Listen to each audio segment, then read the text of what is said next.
So hello and welcome back. स्वागत छ तपाईँहरूलाई मेरो अर्को नयाँ भिडियोमा। सो आज चाहिँ हामी त्यो मैले तपाईँले देखाइदिएँ नि फर्स्ट भिडियोमा मैले कुनै चल्लाहरू देखाइदिएको छ तपाईँहरूलाई। हो त्यही चल्लाहरूले चाहिँ चल्ला अब ठुलो भइसक्यो अनि त्यसले अन्डा दिन थालेछ। सो हामी त्यसको लागि नेस्ट बनाउँछौँ है त अन्डाको लागि। So let's go.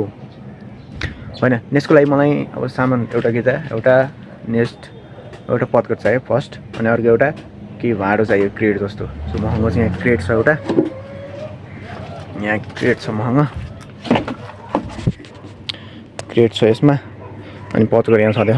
ल सुरु गरौँ है त बनाउन। ल हामीसँग अब यहाँ पत्कर आयो अनि मैले चाहिँ यो क्रेटमा चाहिँ धोकेर राखेको छु तल अलिक चिसो भएर। सुरु गरौँ है त बनाउन।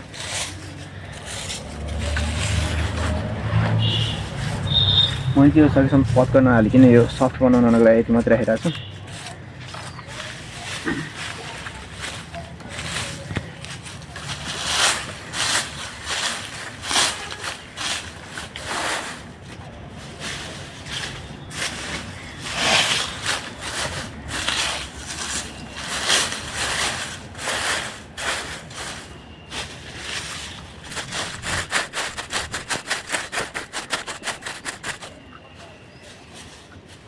सो अस्ति बाह्र अन्डा चाहिँ यहाँ छ। सो यहाँ छ र यो राख्यौँ त्यहाँ। सो अब हामी यो अन्डा राख्यौँ त्यहाँ। यो राख्दा चाहिँ के हुन्छ भने यिनीहरूलाई अब यहीँ पार्ने छ भन्ने थाहा हुन्छ। सो अब भित्र लगाएर राख है त। यो धेरै मैले के एफोर्ट लगाएँ यसलाई त एक्ज्याक्ट रेडी भयो ल तयार। अब लगाएर राखौँ है त तिनीहरूको ठाउँमा। यो कुनामा लगाएर राखिदिन्छ है। ठाउँ अलिक सानो छ। सो फाइनली हाम्रो रेडी भयो यो चाहिँ। एज यु क्यान सी यहाँ मिलाइदिएँ मैले यस्तो हालत।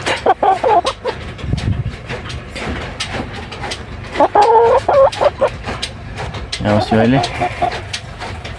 सो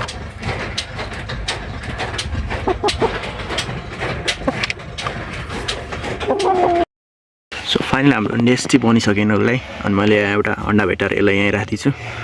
सो हेरौँ अब अर्कोचोटि चाहिँ यिनीहरूले अब यहीँ अन्डा पार्छ होला भन्ने लाग्छ। सो आजको लागि यति नै। अनि अब अर्को भिडियोमा भेटिन्छ। तर अनि मेरो च्यानललाई चाहिँ सब्सक्राइब गरिदिनु है। अलिकति तपाईँको सब्सक्राइब र लाइकले गर्दाखेरि अलिकति मोटिभेसन आउँछ भिडियो बनाउनु पनि। सो सपोर्ट चाहिँ गरिरहनु। अरू भिडियो म किन हाल्नेछु ल। आजको लागि यति नै। हस् त, बाई बाई।